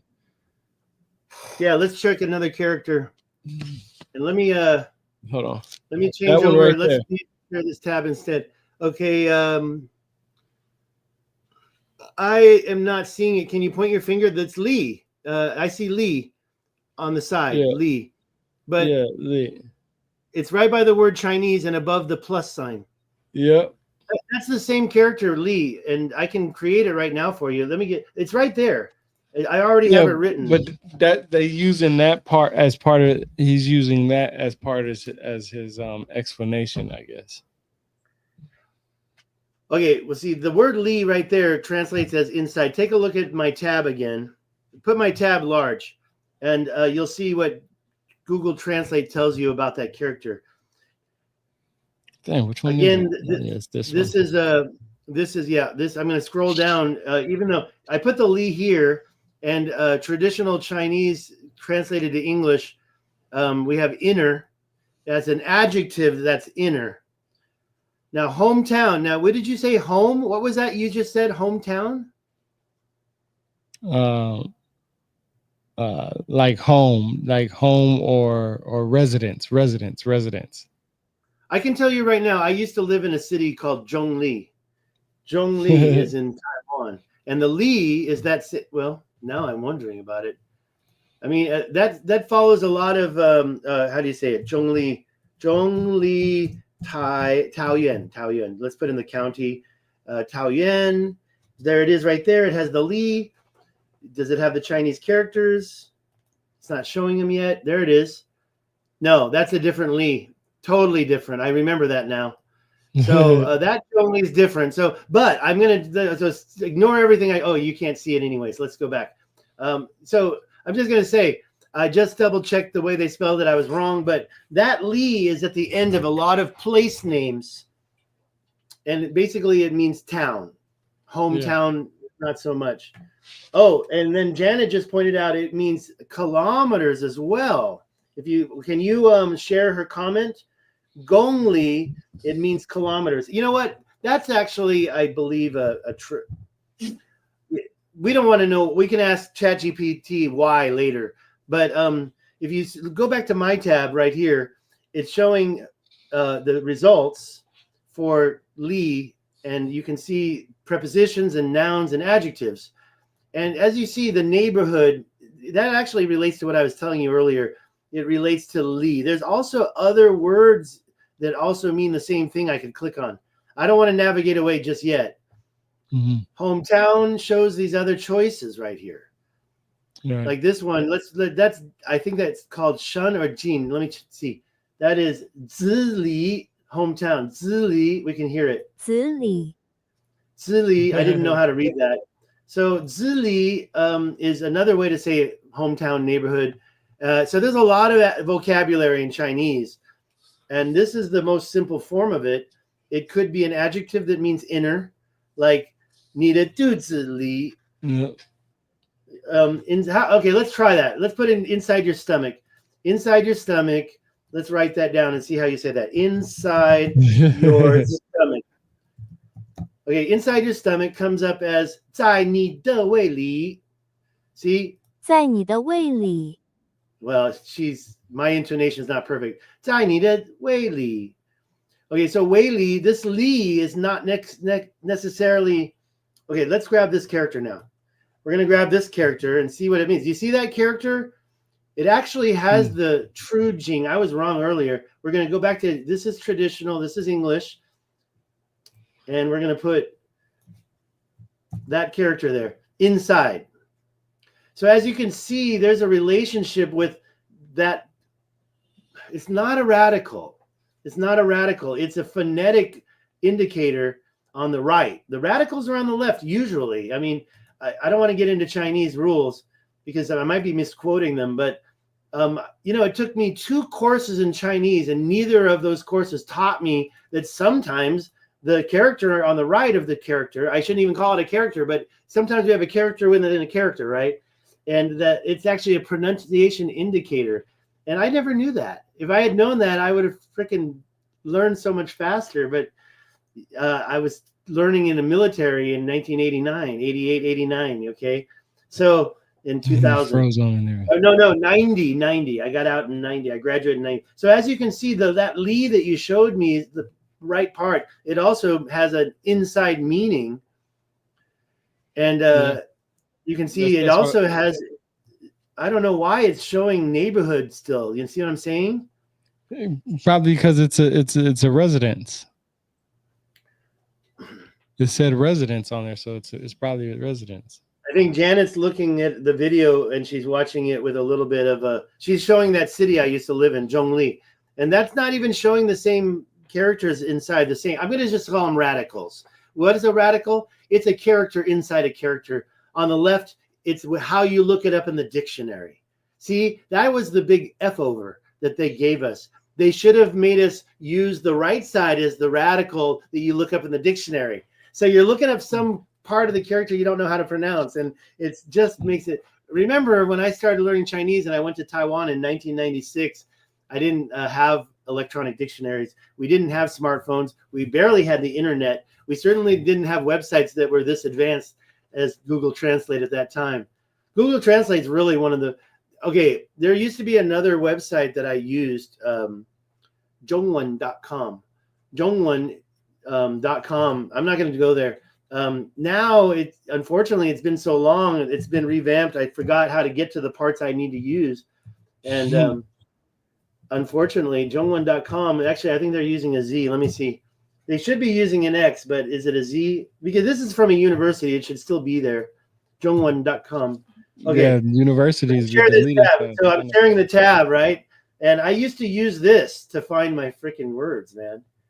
I used to use this to find my words. Yeah, there was actually a more phonetic page, and I used to use the phonetic page, and I actually don't know how to get there anymore, where they show English pinyin. So that's pinyin right there. Zhongdong. Anyways, we're not going to get deep into this. Let's do this instead, because we're already at it's 1:15 your time, 10:15 my time. You got to be done in 45 minutes, right? You got to be done in 30 minutes, right? Not in about another 10, 15. Okay, then we don't have a lot of time. Let's just play with this last, and then we're done. The number of cuneiform signs, it's cuneiform signs, depends on the period. You said pictograms, but because ChatGPT came up with the term signs, I'm going to use that to avoid confusion. As you can see here, I asked her right there, how many cuneiform signs are there? And she said, early Sumerian, 3200 BC, about 1,000 to 1,500 distinct signs. Now, if I ask that same questions in Chinese characters, that's really a good comparison to find out. And I don't want to do that right now. Instead, I want to get ChatGPT to create them. Now, 1,000 to 1,500 is the earliest. Classical Sumerian reduced to 600 to 700 signs. Mm-hmm. I love the way they call it classical when they already say there's an early. Yeah. Old Babylon. Okay, let's keep going. Old Babylon. Let's just let it read it. Let's read it. I'm done. Oh, being written. Sorry. Early Sumerian, Uruk period, 3200 BCE, about 1,000 to 1,500 distinct signs. Classical Sumerian, 2500 BCE, reduced to around 600 to 700 signs. Old Babylonian and later Akkadian use, 2000 to 1000 BCE, further standardized to about 400 to 600 signs in active use. Neo-Assyrian and Neo-Babylonian periods, 900 to 500 BCE, often fewer than 400 common signs in practical writing, though scholarly lists still catalog more. Scholars call them cuneiform signs, not letters, because each sign could function as a logogram, whole word, a syllabogram, sound or syllable, or a determinative, semantic category marker, not pronounced. If you want, I can give you the official Unicode cuneiform sign list showing exactly how many have been encoded digitally. Well, I should ask for that, but I'm going to ask for this instead. Fewer than 400. I said, show me all these now. So the last one, the total reduction. I'm curious. I didn't share the tab at the beginning of when she was talking. Even though I haven't shown the tab, could you still hear her when she began to talk? Or did you hear her when I finally showed it, she started to talk? No, it started playing as soon as you, I guess, when you hit the read out loud thing. I'm just trying to learn what this StreamYard can do. Let's see. Here's what she found. She's not going to show us, is she? She's not showing us the cuneiform. Okay, let me start from the beginning. Show me any cuneiform pictogram that you can show me. I want to see any of them. You can't show me the 400. Just show me one right now. Show me the most common cuneiform, probably a pronoun, probably the verb to be, probably the adjective good, probably a noun that means home. Show me some of these cuneiforms. Okay, before I send it, should I change any of that? Here it goes. Is she going to show us anything? I don't think she can do it. I mean, there we go. Well, okay, she found a picture. Oh, she showed. She showed key cuneiform signs. Here's one. Wikipedia. No. Right here. This is actually something I can copy and paste. Okay. The verb good. Okay, I'm going to paste that there. The verb good. Yeah, good, Doug. Yeah, Doug. Yeah. Wait, where's number 2? Where's number 1? House. That's the one for house. The verb to be is here. First person singular, me. Third person singular, M. What? Third person singular is not M. That's not correct. First person singular is I am. Third person singular is you. Is he is. So I don't know what she's talking about, M or me. Me is indirect. Sorry, I guess we can call it an indirect pronoun. I forgot everything. I is a direct personal pronoun. I am. That's a first person singular. So I don't know what she's talking about with third person singular is M. That doesn't make sense. I'm going to post that right here. And I'm going to post these right here. Just for fun, you know. I can see she doesn't listen very well. I want to get that third one, Doug. Good, Doug. Wait a minute. Are we getting the pronunciation? The first one, house, we see E2. I don't get it. Yep. Yeah, that's written. I was just looking at that in here. Is that a pronunciation? Look at number 2, to be, copula, me or M. See, me is not a verb. Sorry, I have. Yeah, pull up. You see that house again? Right here? Yeah, so it should very look small. like this. Yeah, hold on. It should look like this. Hold on. Okay, now let's hold on. It should look like that one right there. Hold on. The top E2 one. House. Yeah, that's it. That's it. But what is E2? That is a pronunciation. So the 2 is some type of. There's different ways you can pronounce E. You can say you can say you can say E, you can say So I think the 2 is telling you which one to use. I know you got to go soon. Transliterated as E2, sometimes seen as E with with an accent mark in uppercase. Sometimes it appears in compounds like E accent mark dot gal, meaning palace or big house. Okay, we're learning how to pronounce cuneiform, folks. Copula, is that? I don't know. I think there's a mistake here, so I don't trust it. But I'm putting him down here. Good is Doug. Sumerian is this diamond-shaped cuneiform thing. I'll put it right here just for fun. And then it's often part of a compound noun like NIG2 Doug, Nigdug is going to get me in trouble. Something sweet or a pleasant thing. Let's learn how to speak Sumerian today. Sumerian determinative for deities, Dingir. Let's grab that. That's actually already on I already copied and pasted that. Why? Because it's part of third person singular M, which we don't know how to pronounce. Yeah, I was just looking at. I was just looking at that one right here too. Oh, we have. Maybe we can have it right here. See, this is the cuneiform sign. This is the concept. These are the meaning or notes, but we don't have a pronunciation. So yeah, this is what I'm going to do. Yeah, I'm listening. Oh, what I was saying is they actually have a lot of what you just brought up on here. Shit. Well, I don't know how to study cuneiform yet, but I'm going to say please provide the pronunciation for these words. But we do see that the original language was reduced down, just like in mainland China, they reduced the character count to less. made it easier for things like newspapers to print and also people to write. A simplified character is easier to write than a traditional character. And sometimes the Taiwanese will use shorthand that looks like simplified characters. I hate it when it does this. It's giving me 2 responses, and I don't know which one to choose. But I know you got to get out of here in 5 minutes, so let's take it down. And pronunciation. Here we go. We got a little bit of pronunciation over here. House is pronounced eh, short e, eh. Me is pronounced I am is me-un. Me-un. That's me-un. Pronunciation for first singular copula. I forget what copula means. It's related to English. Or anyways. All right. That's the one I was just looking up, Dinger. This one? Okay. You know what? It was looking at what I gave it. So it didn't know how to, because I gave it all those characters in a line and said, please provide the pronunciation for these word.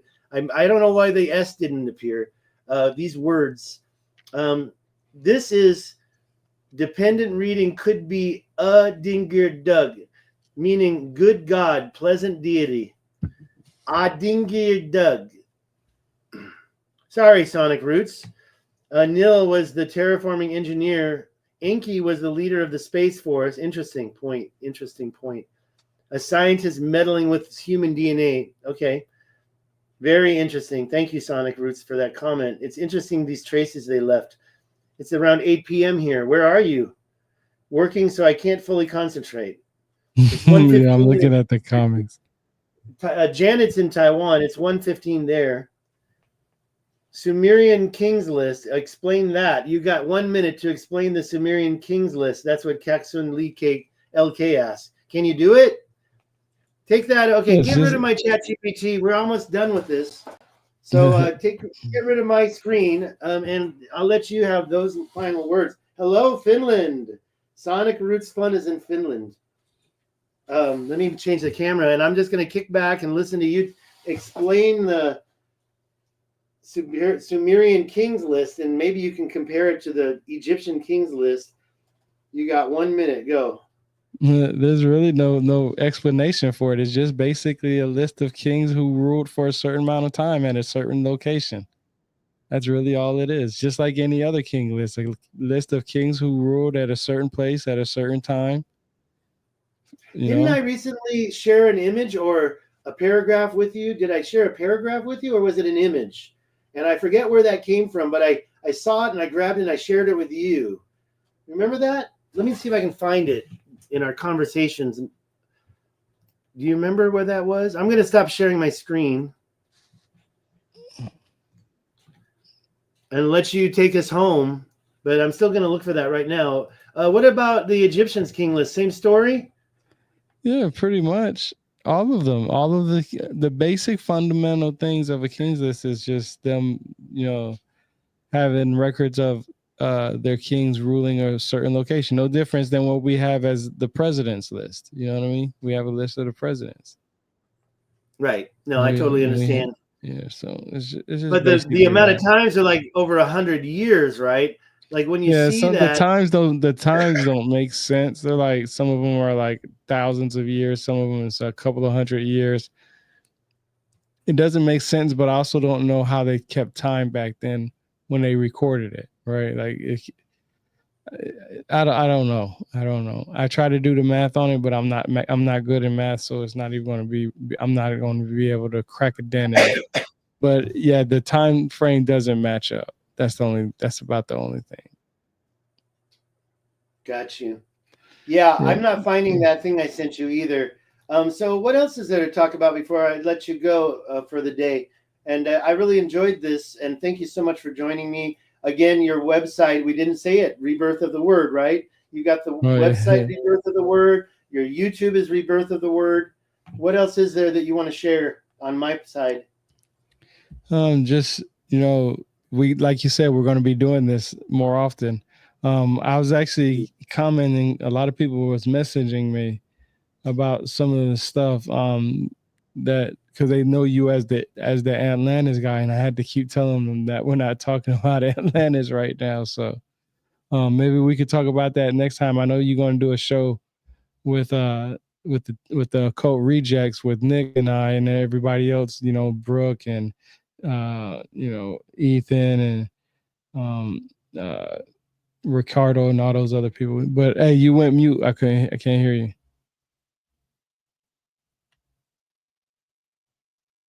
Can you hear me now?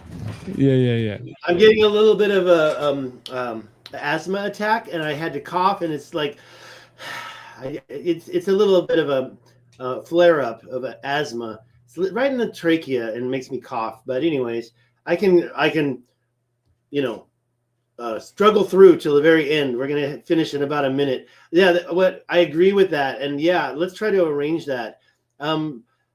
I don't want to comment on the word you just used to describe us, but I totally understand what you mean, and I have comments to make on that.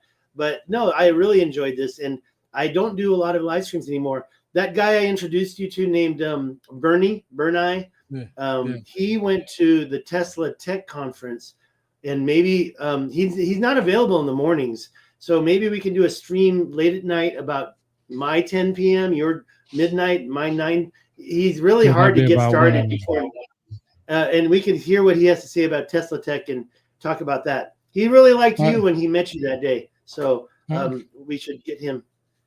All right, cool. That worked. So I'll just appreciate everybody listening. Check out Stiggs and go to his website, davidstighansen.com. He has a YouTube channel and all that stuff. So yeah, this was definitely a good one. This is live research.